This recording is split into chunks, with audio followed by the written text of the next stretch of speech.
Mungkin saya ke Dr. Agus Dwi Susanto. Sebenarnya saya tidak mengerti ya, sebenarnya seharusnya rumah sakit harus bersikap seperti apa SOP-nya, karena memang faktanya kita juga tidak tahu diri kita positif karena tidak ada gejala, sementara rumah sakit ini kan seharusnya yang paling rentan. Apakah memang seharusnya supaya ini tidak terjadi semua pakai APD, disamaratakan zona merah itu bagaimana sih? Terima kasih Mbak ya. Sebenarnya pada era sekarang ini kita sedang pandemi untuk COVID-19, penanganan untuk rumah sakit itu seharusnya dibedakan bahwa untuk COVID ada rumah sakit khusus COVID yang tidak menangani non-COVID. Apabila ada satu rumah sakit dia menangani COVID dan juga sekaligus non-COVID, maka resiko yang terjadi seperti di Rumah Sakit Karyadi itu akan terjadi.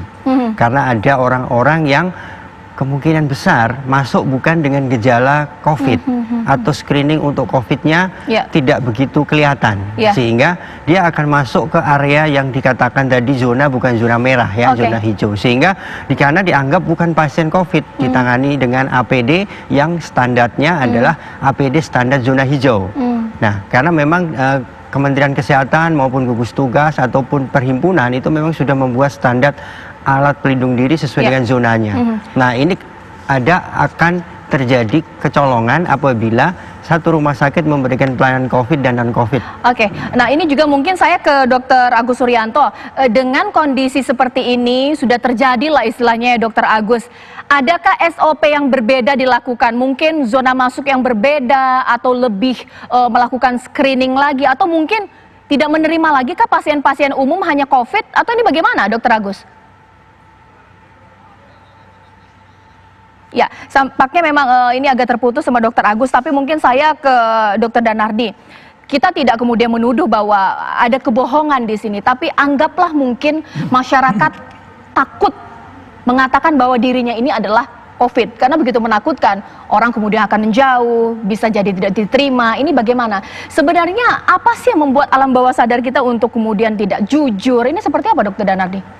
Jadi satu, kita harus mengenali bahwa, tadi disampaikan bahwa ada orang yang sudah terpapar atau mungkin sudah positif tapi belum diperiksa, sehingga kita menggunakan istilah orang tanpa gejala, itu benar-benar tidak tahu, benar-benar tidak menyadari bahwa dia itu sakit. Kalau seperti itu, bahwa tidak ada kata denial, tidak ada berbohong, memang dia tidak tahu. Tapi ada satu hal lagi, bahwa ada orang yang mungkin memang sudah ada gejala. Ada gejala, tetapi dia kalau nanti mengatakan saya lagi demam, atau saya 14 hari yang lalu habis datang dari zona merah, mungkin akan ditolak di rumah sakit itu. Sehingga dia tidak mengatakan hal itu. Sehingga dengan tidak mengatakan, maka dia dianggapnya non-COVID. Tapi ada juga barangkali yang memang, dia sudah ditolak di sana, ditolak di sana, ditolak di sana, sehingga kalau nanti mengatakan lagi bahwa saya juga panas, saya juga nanti di rumah sakit yang kesekian juga ditolak. Tapi jadi, wajar tidak sikap seperti itu? Berdasarkan apa sih? Ketakutan atau seperti apa dokter? Nomor satu tentu bahwa dia merasa tidak tertolong, nomor satu. Bahwa saya merasa sudah sakit, kemudian merasa tidak ada yang sanggup menolong saya, atau mungkin sudah ke persahabatan, atau sudah ke RSPD, kebetulan mungkin penuh di sana. Ini sangat mungkin seperti itu. Tapi sangat mungkin yang OTG tadi, bahwa itu yang tidak diketahui, bahkan dokter pun juga tidak mengenali gejala bahwa dia itu sebenarnya sudah terinfeksi. Saya nanti akan lebih lanjut kepada Dr. Agus. Banyaknya case seperti itu, kasus seperti itu, bahwa ini pasien kemudian masuk, dokter pun bingung apakah kemudian mereka orang tanpa gejala atau mungkin pasien biasa, ini seperti apa. Sesaat lagi di Apa Kabar Indonesia Malam.